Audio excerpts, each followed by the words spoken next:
Hey, buddy, let me tell you about something wild that happened. I began, leaning back in my chair, the memory still fresh as if it happened yesterday. You see, a few months back, during one of those mundane workdays that blend into each other, I was grabbing a coffee in the break room when my colleague Stefan, a guy I've known but not really known, you get me? He starts chatting about the usual deadlines, the new intern, the weather. Then, out of nowhere, he drops this bombshell about his open marriage. Yeah, you heard that right, open as the sky. It shocked me, you know? Not just the fact that he was in an open marriage, but that he was so nonchalant about it. Like he was discussing some TV show, not his personal life. And there I was, sipping my lukewarm coffee, trying not to spit it out in surprise.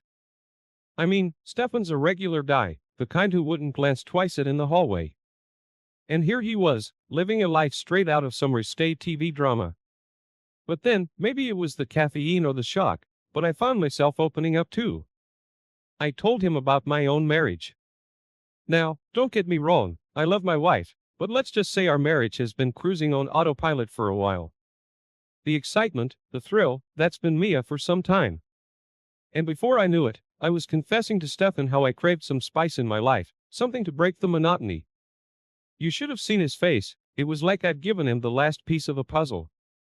He leans in, lowers his voice, and says, if you ever want to talk or, explore, I'm here. It was like an unspoken invitation to a secret club, one I didn't know I wanted to join until that moment. In the weeks that followed, things between Stefan and me changed. There was this unspoken understanding, a connection that hadn't been there before. We started chatting more, not just about work but about life, desires, boundaries, and, well, opportunities. Our conversations became the highlight of my otherwise predictable days. And then, one afternoon, as I was about to leave the office, my phone buzzed. A message from Stefan, fancy a drink after work? Just two guys unwinding, nothing serious. I stared at the screen, my heart racing. This was it, the point of no return. Part of me screamed caution, but the other part? It was already out the door, driven by curiosity and an unquenchable thirst for something new. So, I texted back, sure, why not, and with that simple reply, I stepped into a world that was about to turn everything I knew on its head. As I drove to the bar, my mind was a whirlwind of thoughts. What was I doing? Was this a mistake?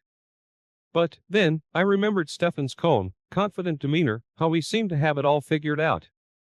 And I thought, maybe, just maybe, this was exactly what I needed. The bar was dimly lit, the kind of place where secrets are shared and left within its walls. Stefan was already there, nursing a drink, looking as relaxed as ever.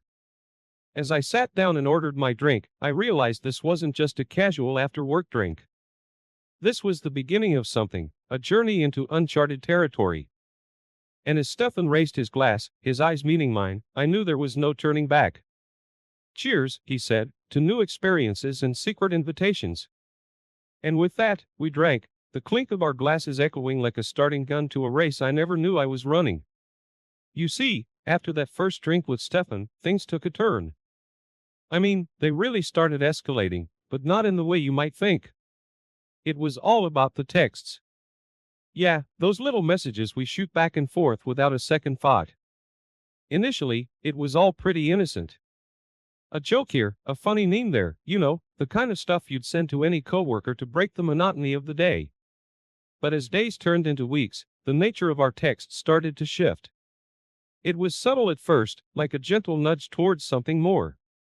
We moved from jokes to personal stuff, talking about our lives outside work, our interests, and gradually, our desires.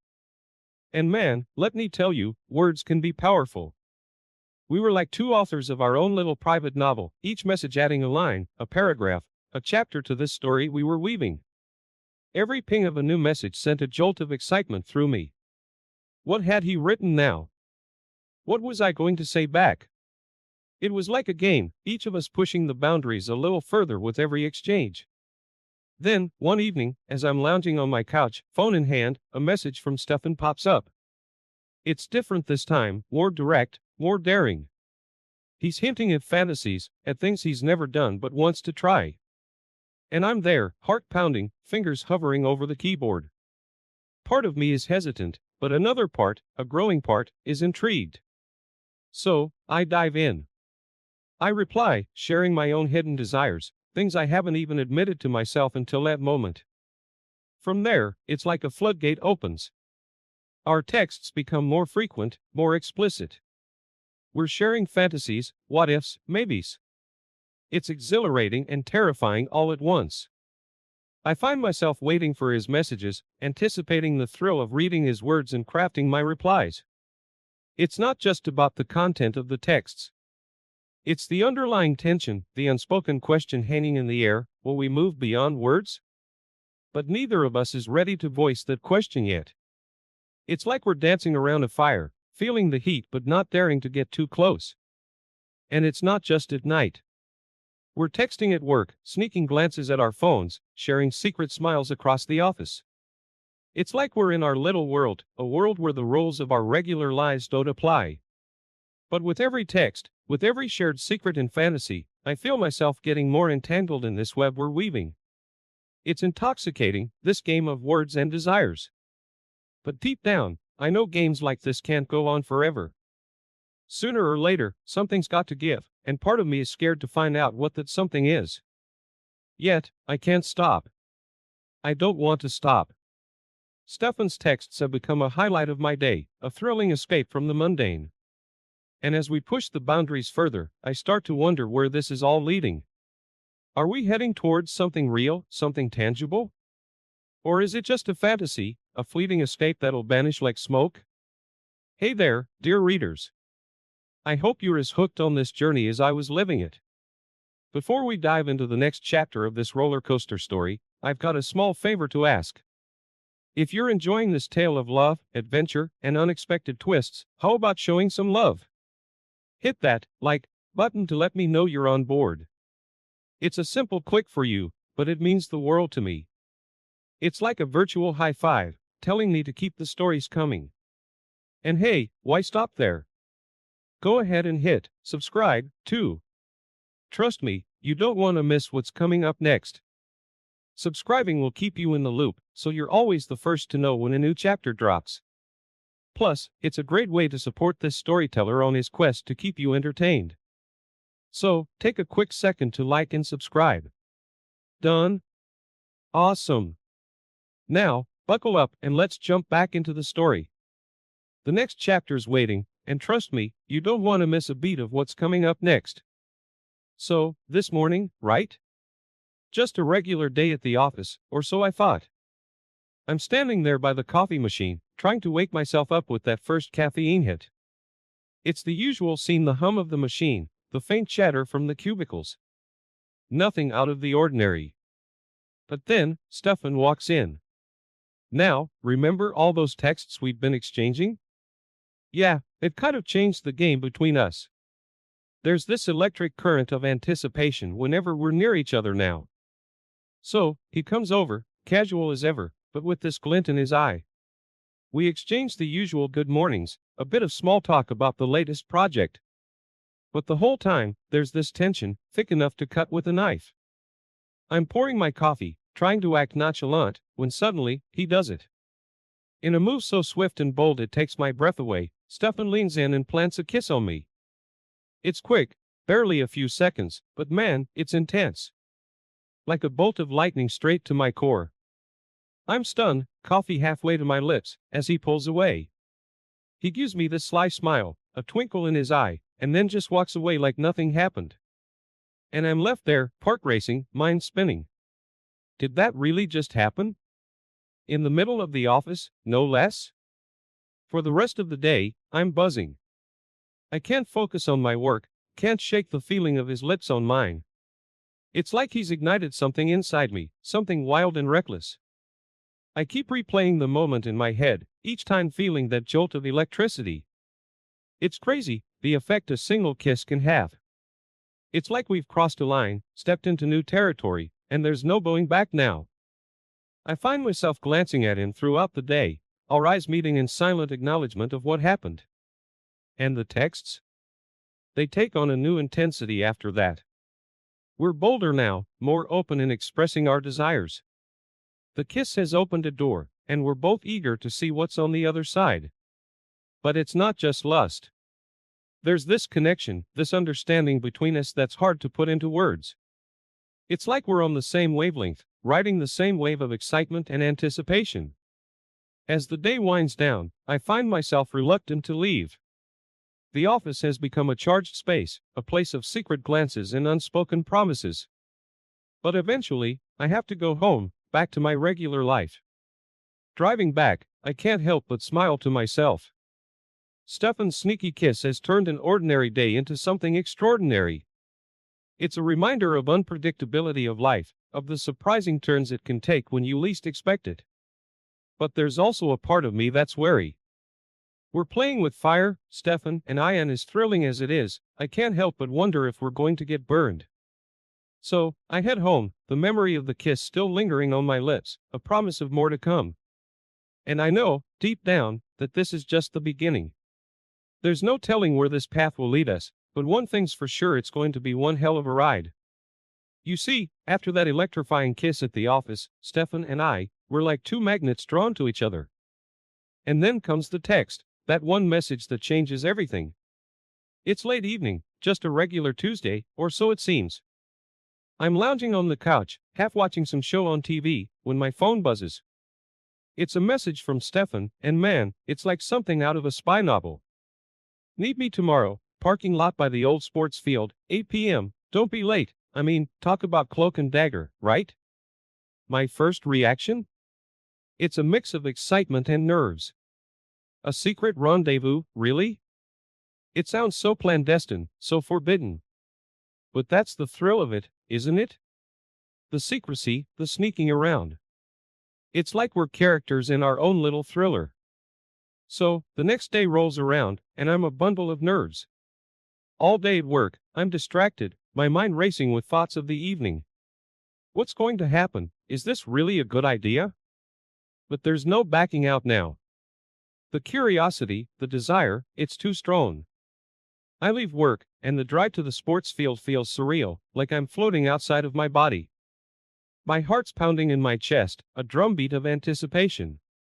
And then, I'm there, at the parking lot, just as the sun's starting to dip below the horizon.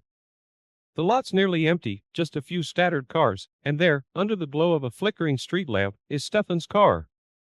It's like a scene straight out of a movie. I park next to him, our car side by side in the fading light. I sit there for a moment, trying to calm my racing heart. This is it, the moment of truth. I take a deep breath and step out of the car. The air is cool, the sky a canvas of purples and oranges as the day fades into night. Stefan's already there, leaning against his car, looking cool as a cucumber. How does he do it, I wonder? How does he stay so calm when I'm here, practically buzzing with nerves? Hey, he says, a small smile playing on his lips. His voice is casual, but his eyes, they're intense, like he's looking right into my soul. We don't waste time with small talk. There's an unspoken agreement between us, a mutual understanding of why we're here. He nods towards a path that leads into a wooded area beside the field. Shall we? He asks, and I nod, following him into the shadows. As we walk, the sounds of the city fade away, replaced by the rustling of leaves and the distant chirping of crickets. It's like we're stepping into another world, a secret world just for us. We don't go far, just far enough to be hidden from prying eyes. And then, he turns to face me, and I see that same desire in his eyes that I feel burning inside me. What happens next? Well, it's a blur of sensations and emotions. The thrill of the forbidden, the rush of crossing a line we both know we shouldn't. It's intense, passionate, like we're trying to make up for all the time we've spent dancing around each other. And when it's over, when we're standing there in the quiet of the night, catching our breaths, there's a moment of clarity. This isn't just a fling, a one-time thing. This is something more, something deeper. We've opened a door we can't close, and neither of us knows what lies on the other side. But as we walk back to our cars, there's a sense of satisfaction, of fulfillment. We've crossed a threshold, and there's no turning back now. So, I drive home, the memory of the night still fresh in my mind, a secret smile on my lips. Stefan and I, we've started something dangerous and exciting. and I can't wait to see where it leads. This is about that time Stefan and I decided to take our little adventure into the woods. Sounds like something out of a movie, right? But there we were, making it happen. So, I arrive at the designated spot, right? It's this secluded area just on the outskirts of town, near the woods. Stefan's already there, waiting like some character from a spy thriller. He's got this look in his eye, a mix of excitement and something else, anticipation, maybe? We don't waste any time. He nods towards the woods, and we start walking, sneaking off the path like a couple of teenagers up to no good. The whole thing feels surreal, like we're actors in some dramatic scene. The sun's setting, casting long shadows through the trees, and there's this chill in the air that makes everything feel more intense. As we walk deeper into the woods, the sounds of the city fade away, replaced by the rustle of leaves and the occasional distant call of a bird. It's like we're entering another world, one where the rules of our normal lives don't apply. We find this spot, kinda hidden away, surrounded by trees. It's like nature's own little private room. And man, the tension between us is so thick you could cut it with a knife.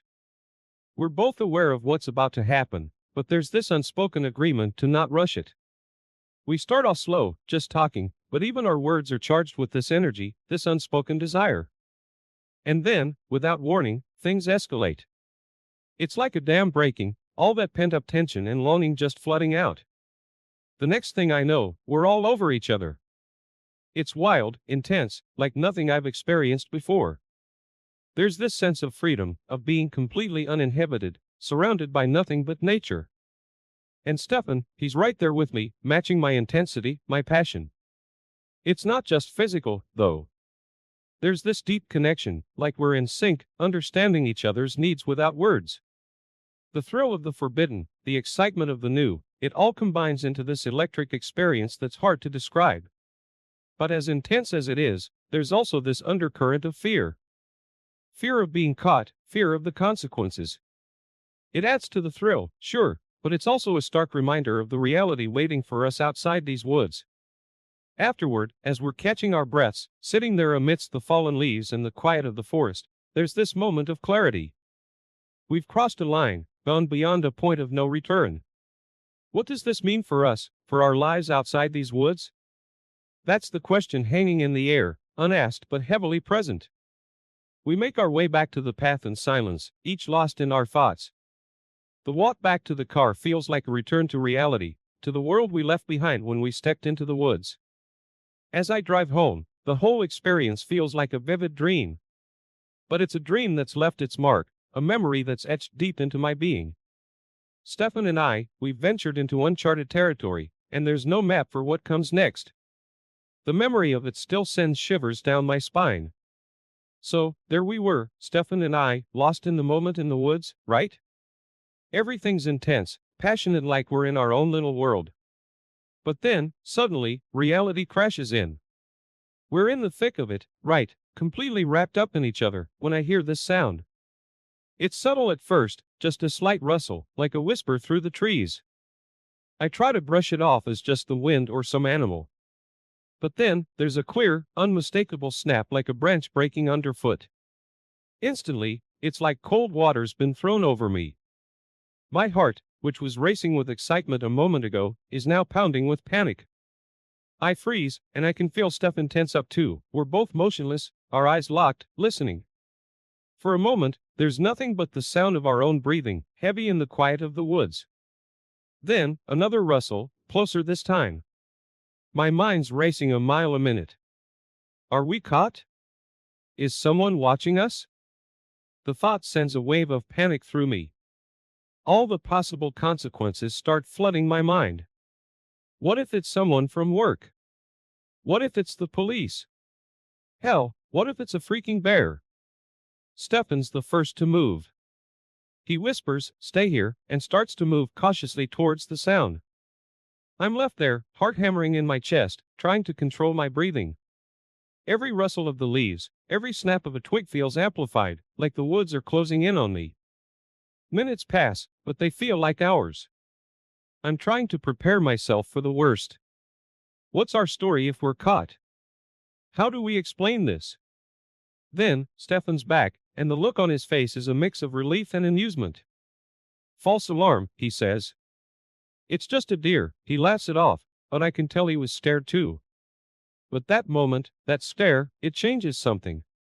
The mood shifted, the thrill of the forbidden, the excitement of the moment, it's been overshadowed by the cold, hard reality of what we're doing. We're not just two people lost in passion, we're two people risking a lot for the secret tryst. We decide to call it a night, to get out of the woods before our luck runs out. Walking back to the car, there's this unspoken tension between us. The fear of getting caught has put things into perspective. We're playing a dangerous game, and suddenly, the stakes feel all too real. Driving home, I can't shake the feeling of what almost happened. It's like I've been walking a tightrope, and I just glimpsed the long drop below. The excitement of the affair is still there, but now it's mixed with a healthy dose of fear. It's a wake-up call, a reminder of how quickly things can go south. And it leaves me wondering, is it worth it? Is this thrill, this connection with Stefan, worth the risk we're taking? I wish I could say the answer was clear, but it's not. All I know is, after tonight, nothing's going to be the same. I begin, rubbing my face as if the memory itself is etching lines of conflict. The morning after our risky escapade in the woods, I'm driving back home, and man, my head is a whirlwind of thoughts and emotions. It's weird, how the quiet of the morning can make everything from the night before seem so loud in your head. The streets are empty, the world is just waking up, and here I am, trying to piece together my feelings. On one hand, there's this undeniable buzz, a high from the excitement and the thrill of the night with Stefan. It's like I've been riding this wave of adrenaline and it's only now starting to ebb away. The sneaking around, the passion, the danger of it all, it was intoxicating. But then, as the sun starts to peek through the buildings, casting long shadows on the road, the other hand weighs in, guilt.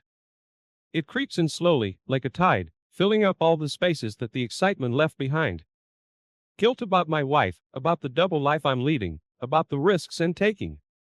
It's a cocktail of emotions, and I'm not sure I'm ready for the hangover. The drive home feels longer than usual. Every red light is a moment to think, to reflect, to question. What am I doing? Is this really worth it? The thrill of the affair is undeniable, but so is the reality of my life outside of those stolen moments with Stefan. By the time I pull into my driveway, the sky is a canvas of pinks and oranges, a new day beginning as another one ends. I sit in my car for a moment, collecting myself, trying to switch back into the role of the husband, the family man. Walking into the house, I'm greeted by the familiar, the smell of coffee, the sound of the morning news on TV. My wife's there, in her robe, looking as beautiful as ever. She smiles at me, a simple, loving smile, and it's like a punch in the gut. Does she know? Can she see the guilt on my face? I force a smile, mutter something about a long night at work. The rest of the morning is a blur. I go through the motions, breakfast, small talk, the usual morning routine. But my mind is elsewhere, stuck in the woods, in the car, on the empty streets at dawn. I'm torn between two worlds, and the strain of it is starting to show. I can feel it, a growing divide between the life I have and the life I'm leading on the side. And I wonder, how long can I keep this up? How long before something gives? As I leave for work, kissing my wife goodbye, I realize that I'm standing at a crossroads. One path leads back to the thrill, the excitement, the danger of Stefan. The other, back to the safety, the comfort, the routine of my marriage. But the choice isn't as clear as it seems. Each path is tangled with emotions, with consequences, with parts of me that I'm still trying to understand. And as I drive off, the morning sun now fully risen, I know that the decision I make will change everything. In the days following our secret rendezvous in the woods, things at work start to get, let's say, a bit off kilter. I walk into the office, trying to keep my cool, act normal, But there's this vibe, this undercurrent that something's not quite right. Stefan's there, and he's acting weird, like he's got this invisible barrier around him. We exchange this awkward, hey, and nothing more. Gone are our casual chats by the coffee machine, the inside jokes shared over lunch. It's like we're two strangers who just happen to work at the same place. And it's not just Stefan. I start noticing these looks from other colleagues. You know the kind, quick glances, hushed conversations that stop when I walk by. It's like I become the main character in some office drama that I didn't audition for. I try to shake it off, tell myself I'm just being paranoid. But as the day goes on, it becomes harder to ignore. It's like there's this unspoken thing hanging in the air, this sense that everyone knows something they shouldn't. I'm sitting at my desk, trying to focus on work, but my mind's all over the place. What if people have figured out about Stefan and me? What if word's gotten out? The thought sends a chill down my spine. I mean, it's one thing to have an affair, but it's another thing entirely for it to become office gossip. Lunchtime rolls around, and I head to the break room, hoping to clear my head. But the moment I step in, the conversation stops. There's this awkward silence, then this forced, casual chit-chat. It's like I've walked onto the set of a bad sitcom. I grab my coffee, exchange some half-hearted pleasantries, and get out of there as fast as I can. The whole time, I feel these eyes on me, watching, judging. It's unnerving, to say the least. The rest of the day is a blur. Meetings where I can barely